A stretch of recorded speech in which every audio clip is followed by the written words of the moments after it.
मुनियों ने कहा, अहो, आपने समस्त भरतवंशी राजाओं का ये बहुत बड़ा इतिहास कह सुनाया। अब हम समस्त भूमंडल का वर्णन सुनना चाहते हैं।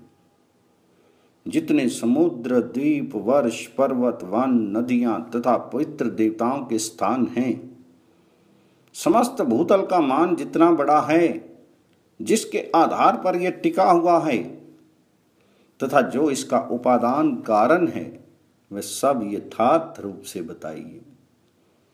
तो लोमहर्षण जी बोले, मुनिवरों सुनो, मैं इस भूमंडल का वृत्तांत संक्षेप में सुनाता हूं। जम्बू, प्लक्ष, सालमल, कुश, क्रोंच, शाक तथा पुष्कर, ये 7 द्वीप हैं, जो क्रमशः लवण, इक्षुरस, सुरा, घृत, दधि, दुग्ध तथा जल रूप 7 समुद्रों से घिरे हुए हैं। इन सब के बीच में जम्बू द्वीप की स्थिति है। उसके मध्य भाग में स्वर्ण में मेरु पर्वत स्थित है, जिसकी ऊंचाई 84,000 योजन है। वह पृथ्वी के भीतर 16,000 योजन तक चला गया है तथा उसके शिखर की चौड़ाई 32,000 योजन है। उसके मूल का विस्तार 16,000 योजन है। वह पृथ्वी रूपी कमल की कर्णिका के रूप में स्थित है। उसके दक्षिण में हिमवान, हेमकूट और निशित पर्वत हैं। उत्तर में नील, श्वेत और श्रृंगवान गिरी हैं। मध्य के 2 पर्वत निशित और नील हैं, 1-1 लाख योजन लंबे हैं।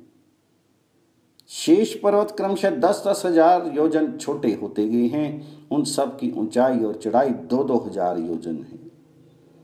मेरु को दक्षिण में भारतवर्ष है, उससे उत्तर किमपुरुष वृक्ष है तथा उससे भी उत्तर हरिवर्ष है।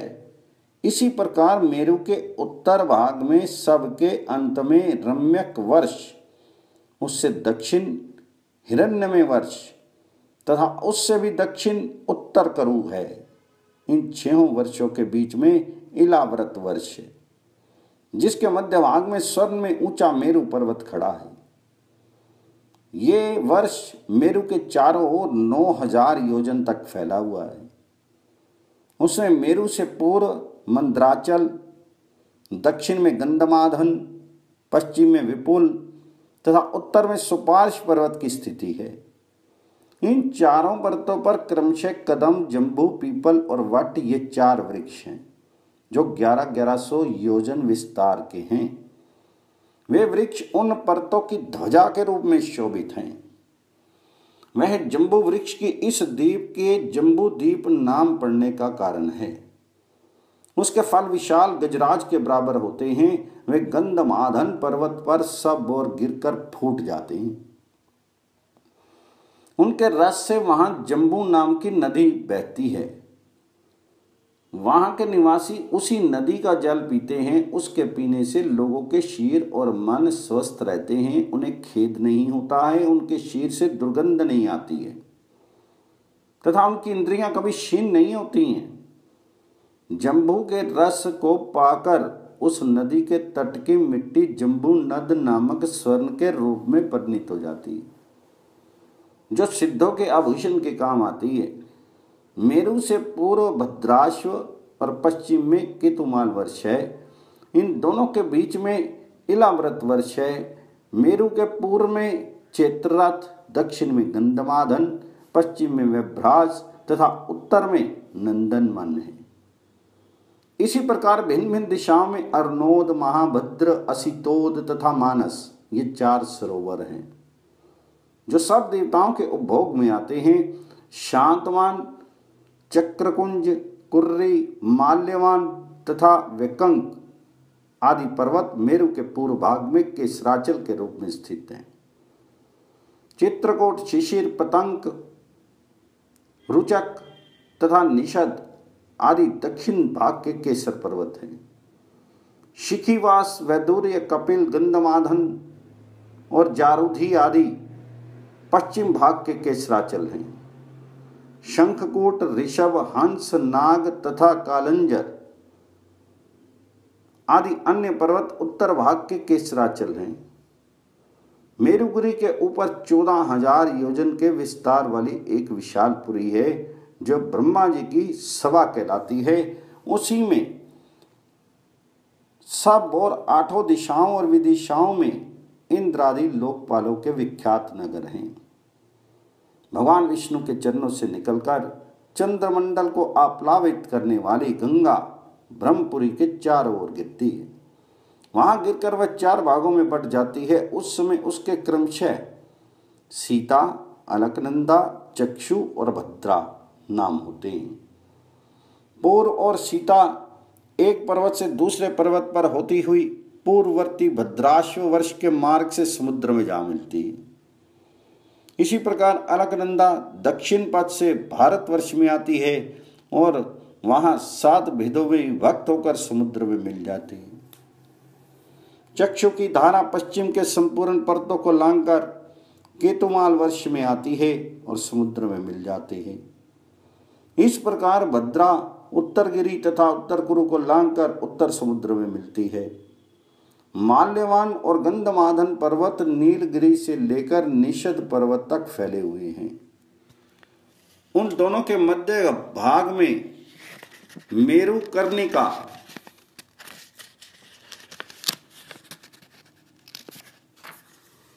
के आकार में स्थित है।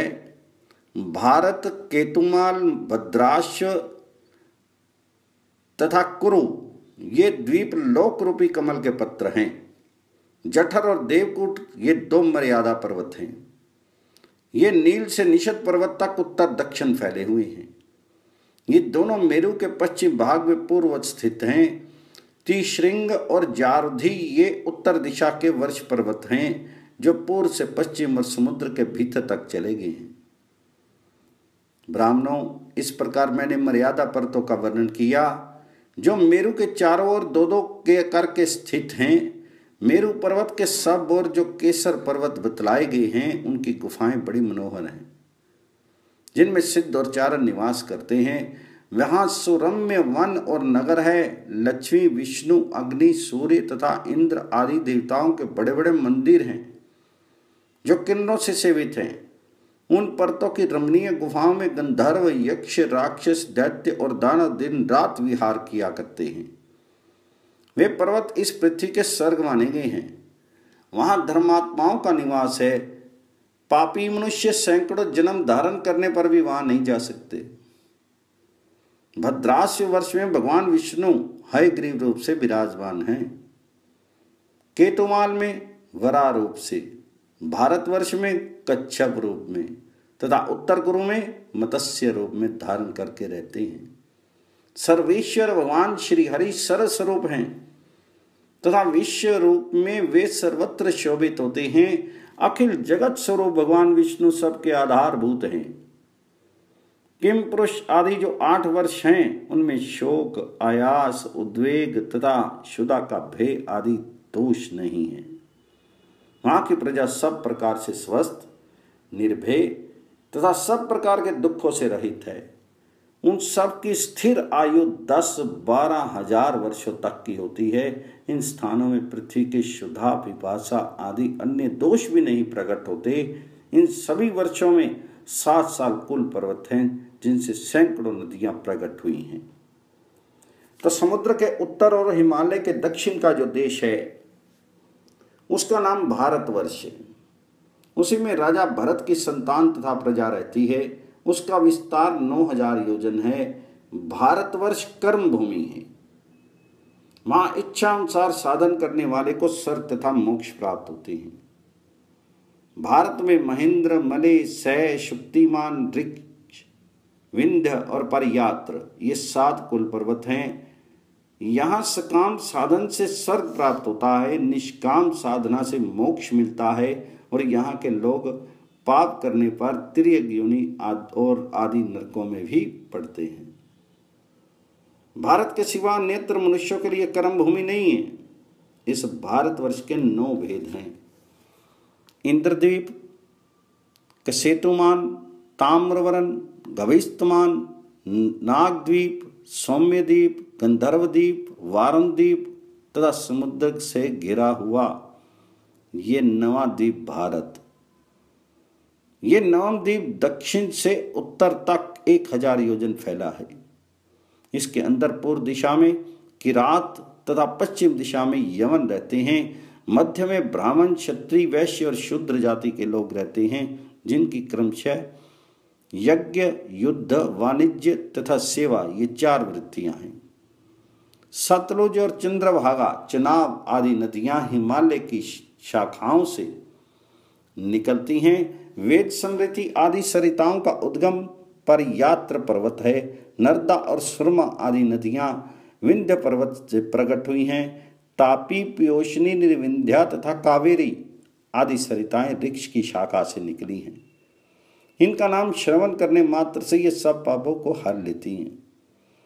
गोदावरी, भीमरथी तथा कृष्णवेणी आदि पाप नाशिनी नदियां सह पर्वत की संतानें हैं। कृतमाला, ताम्रपर्णी आदि का उद्गम स्थान मलय पर्वत है। त्रिशांद्य, ऋषिकुल्या आदि नदियां महेंद्र पर्वत से प्रकट हुई हैं। ऋषिकुल्या और कुमारा आदि नदियां शक्तिमान के शाखा पर्वतों से निकली हैं। इन नदियों की शाखाभूत सहस्त्रों उपनदियां भी हैं। इनके मध्य में कुरु, पांचाल, मध्य देश, पूर्व देश, कामरूप अर्थात आसाम, पौंड्र, कलिंग अर्थात उड़ीसा, मगध दक्षिण के प्रदेश, अपरांत सौराष्ट्र, शूद्र, आभीर, अर्बुद अर्थात आबू, मरु अर्थात मारवाड़, मालवा, परयात्र, सोवीर, सिंध, शाल्व, शाकल्य, मद्र, अम्बस्ट तथा घारसिक आदि प्रदेश और वहां के निवासी रहते हैं। वे उपयुक्त नदियों का जल पीते हैं तथा समभाव से रहते हैं। उक्त प्रदेशों के लोग बड़े सौभाग्यशाली एवं हृष्ट-पुष्ट हैं। उन सब का निवास भारतवर्ष में है। महामुनि, सतयुग, त्रेता, द्वापर और कलयुग ये 4 युग इस भारतवर्ष में ही होते हैं, अन्यत्र कहीं नहीं होते। यहीं पर लौकिक लाभ के लिए यह यति तपस्या करते हैं। यज्ञ करता अग्नि में आहुति डालते हैं तथा दाता आदर पूर्वक दान देते हैं। जम्बू द्वीप में मनुष्य सदा अनेक यज्ञ द्वारा यज्ञ में यज्ञ पुरुष भगवान विष्णु का यजन करते हैं। अन्य द्वीपों में दूसरे प्रकार की उपासनाएं हैं। महामुनि, जम्बू द्वीप में भी भारतवर्ष सबसे श्रेष्ठ है, क्योंकि ये कर्म भूमियां हैं और अन्य देश भोग भूमि है।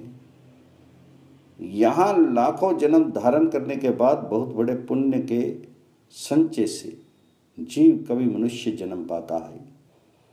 देवता ये गीत गाते हैं कि जो जीव स्वर्ग और मोक्ष के हेतुभूत भारतवर्ष के भूभाग में बारंबार मनुष्य रूप से उत्पन्न होते हैं और फलेच्छा से रहित कर्म का अनुष्ठान करके उन्हें परमात्म स्वरूप श्री विष्णु को अर्पण कर देते हैं, वे धन्य हैं।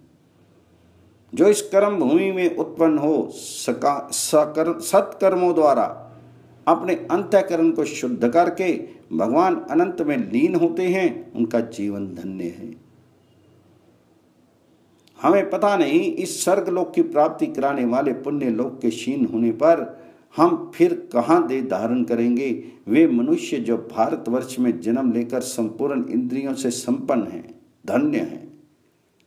विप्रवरो, ये 9 वर्षों से युक्त जम्बूद्वीप का वर्णन किया गया। इसका विस्तार 1 लाख योजन है, तथापि यहाँ संक्षेप से ही बताया गया।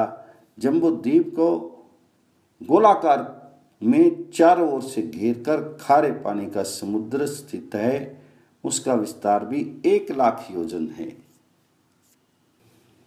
श्री लोमहर्षण जी कहते हैं, जिस प्रकार जम्बूद्वीप खारे पानी के समुद्र से घिरा हुआ है, उसी प्रकार उस समुद्र को भी घेर कर प्लक्षद्वीप स्थित है। जम्बूद्वीप का विस्तार 1 लाख योजन बताया गया है। लक्षद्वीप का विस्तार उससे दुगना है। लक्षद्वीप के स्वामी राजा मेधातिथि के 7 पुत्र हुए। उनमें ज्येष्ठ पुत्र का नाम शांतमय है। उससे छोटे क्रमशः शिशिर, सुखोदय, आनंद, शिव, शेमक तथा ध्रुव हैं। ये सभी प्लक्ष द्वीप के राजा हुए। इन्हीं के नाम पर उस द्वीप के 7 वर्ष हैं। उनकी सीमा बनाने वाले 7 ही वर्ष पर्वत हैं। उनके नाम बतलाता हूँ। गोमेद, चंद्र, नारद, दुंदभी, सोमक, सुमना तथा व्यभ्रास, ये 7 वर्ष पर्वत हैं। इन रमणीय पर्वतों पर देवताओं और गंधर्वों सहित वहाँ की प्रजा निवास करती है। उन सब में पवित्र जनपद है, वीर पुरुष हैं। वहाँ किसी की मृत्यु नहीं होती, मानसिक चिंताएं तथा व्याधियां भी नहीं होती। वहाँ हर समय सुख रहता है। प्लक्ष द्वीप के वर्षों में 7 ही ऐसी नदियां हैं जो समुद्र में जाकर मिलती हैं। अनुतप्ता, शिखा, विप्राशा, त्रिदेवा, क्रमु, अमृता तथा सुकृता, ये 7 वहाँ की नदियां हैं। इस प्रकार प्लक्ष द्वीप के प्रधान पर्वतों और नदियों का वर्णन किया गया। छोटी छोटी नदियां और छोटे छोटे पहाड़ तो वहाँ हजारों हैं। उन वर्षों में युगों की व्यवस्था नहीं है। वहाँ सदा ही त्रेता युग के समान समय रहता है। प्लक्ष द्वीप से लेकर शाक द्वीप तक के लोग 5000 वर्षों तक निरोग जीवन व्यतीत करते हैं। उन द्वीपों में वर्ण आश्रम विभाग पूर्वक 4 प्रकार के धर्म हैं तथा वहाँ 4 ही वर्ण हैं जिनके नाम इस प्रकार हैं: आर्यक, कुरु, विविश्व तथा भावी। ये क्रमशः ब्राह्मण, क्षत्रिय, वैश्य और शूद्र की कोटि हैं। उस द्वीप के मध्य भाग में प्लक्ष अर्थात पाकड़ नाम का बहुत बड़ा वृक्ष है, जो जम्बू द्वीप में स्थित जम्बू अर्थात जामुन वृक्ष के ही बराबर है। उसी के नाम पर उस द्वीप का प्लक्ष द्वीप नाम रखा गया है। प्लक्ष द्वीप में आर्यक आदि वर्णों के लोग जगत श्रेष्ठा सर्वेश्वर भगवान श्री हरि का चंद्रमा के रूप में यजन करते हैं। प्लक्ष द्वीप अपने ही बराबर विस्तार वाले मंडलाकार इक्षुरस के समुद्र से घिरा हुआ है। अब शालमल द्वीप का वर्णन सुनो। शालमल द्वीप के स्वामी वीर वपुष्मान हैं। उनके 7 पुत्र हैं और उन्हीं के नाम पर वहाँ 7 वर्ष स्थित हैं, जिनके नाम इस प्रकार हैं: श्वेत, हरित, जिमूत, रोहित, वैद्युत, मानस तथा सुप्रभ। इक्षुरस का जो समुद्र बताया गया है वे अपने दुगने विस्तार वाले शालमल द्वीप के द्वारा सब ओर से घिरा हुआ है। वहाँ भी 7 ही वर्ष पर्वत हैं जहाँ रत्नों की खानें हैं। नदियाँ भी 7 ही हैं। पहले पर्वतों के नाम सुनो: कुमुद, उन्नत, बलाहक, द्रोण, कंक, महिष तथा पर्वत श्रेष्ठ कुकुधान। ये 7 पर्वत हैं। इनमें द्रोण पर्वत पर कितनी ही महाऔषधियाँ हैं। नदियों के नाम इस प्रकार हैं: श्रोणी, तोया, वितृष्णा, चंद्रा, शुक्रा, विमोचनी तथा निवृत्ति। वहाँ श्वेत आदि 7 वर्ष हैं जिनमें चारों वर्णों के लोग निवास करते हैं। शालमल द्वीप में कपिल, अरुण, वीत तथा कृष्ण वर्ण के लोग रहते हैं, जो क्रमशः ब्राह्मण, क्षत्रिय, वैश्य और शूद्र माने जाते हैं। वे सब लोग यज्ञपरायण हो सबके आत्मा, अविनाशी एवं यज्ञ में स्थित भगवान विष्णु की वायु रूप में आराधना करते हैं। इस अत्यंत मनोहर द्वीप में देवताओं का सानिध्य बना रहता है। वहाँ शाल्मली नाम के महान वृक्ष हैं, जो उस द्वीप के नामकरण का कारण बना है। ये द्वीप अपने समान विस्तार वाले सुरा के समुद्र से घिरा हुआ है और ये सुरा का समुद्र शालमल द्वीप से दुगने विस्तार वाले कुश द्वीप द्वारा सब ओर से आवृत है। कुश द्वीप में ज्योतिषमान राजा हैं। अब उनके पुत्रों के नाम बतलाए जाते हैं, सुनो। उद्भिद, वेनुमान, सुरथ, रंधन, धृति, प्रभाकर और कपिल। इन्हीं के नामों पर वहाँ के 7 वर्ष प्रसिद्ध हैं वहाँ मनुष्यों के साथ साथ दैत्य, दानव, देवता, गंधर्व, यक्ष, किन्नर आदि भी निवास करते हैं।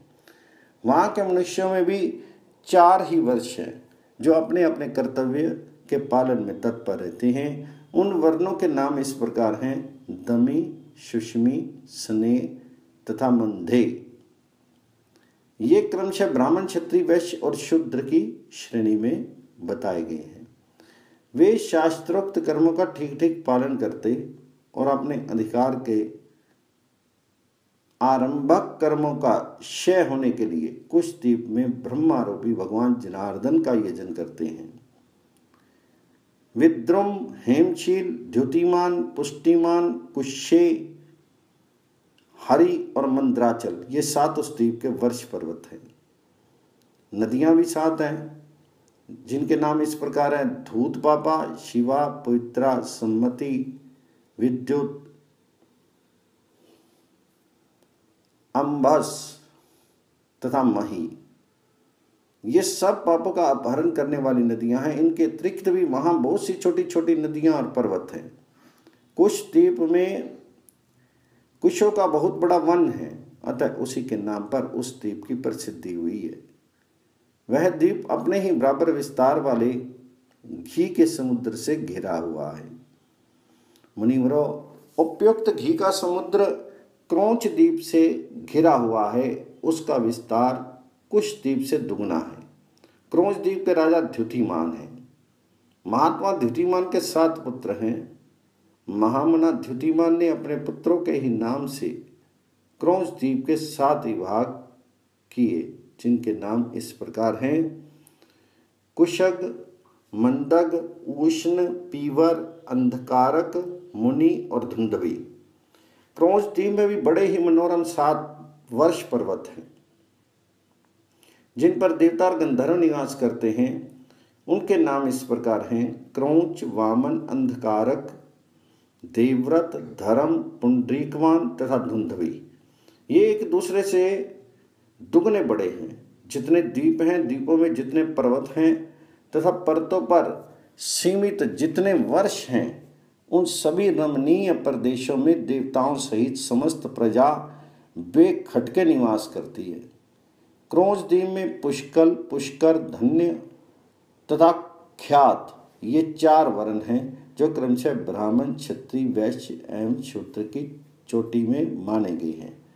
वहाँ छोटी छोटी सैकड़ों नदियाँ हैं जिसमें 7 प्रधान हैं: गौरी, कुद्वती, संध्या, रात्रि, मनोजवा, ख्याति तथा पुंडरीका।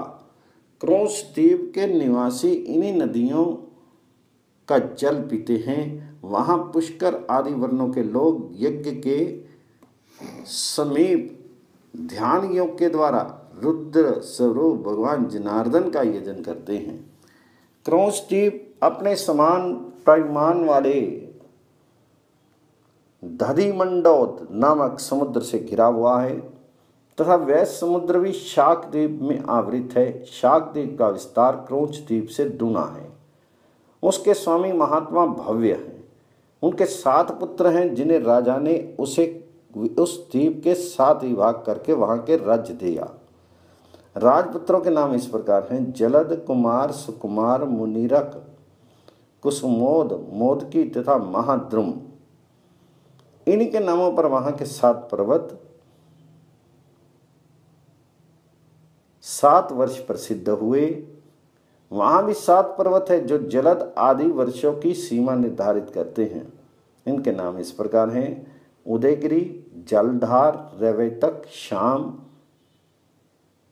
अभ्योगिरी, आस्तिके तथा केसरी। वहाँ शाक का बहुत बड़ा अर्थात सागवान का बहुत बड़ा वृक्ष है जहाँ सिद्ध और गंधर्व निवास करते हैं। उनके पत्तों को छूकर बहने वाली वायु का स्पर्श होने से वहाँ आनंद मिलता है। वहाँ के पवित्र जनपद 4 वर्णों के लोगों से शोभित हैं। शाकद्वीप में महात्मा पुरुष निर्भय एवं निरोग होकर निवास करते हैं। वहाँ की नदियाँ भी परम पवित्र तथा सब पापों का नाश करने वाली हैं। इन्हीं के नाम इस प्रकार हैं: सुकुमारी, कुमारी, नलिनी, रेणुका, इक्षु, धेनुका तथा घवस्ती। इनके अतिरिक्त वहाँ छोटी छोटी हजारों नदियाँ हैं। पर्वत भी सहस्त्रों की संख्या में हैं। जलद आदि वर्षों के निवासी बड़ी प्रसन्नता के साथ पूर्वोक्त नदियों का जल पीते हैं।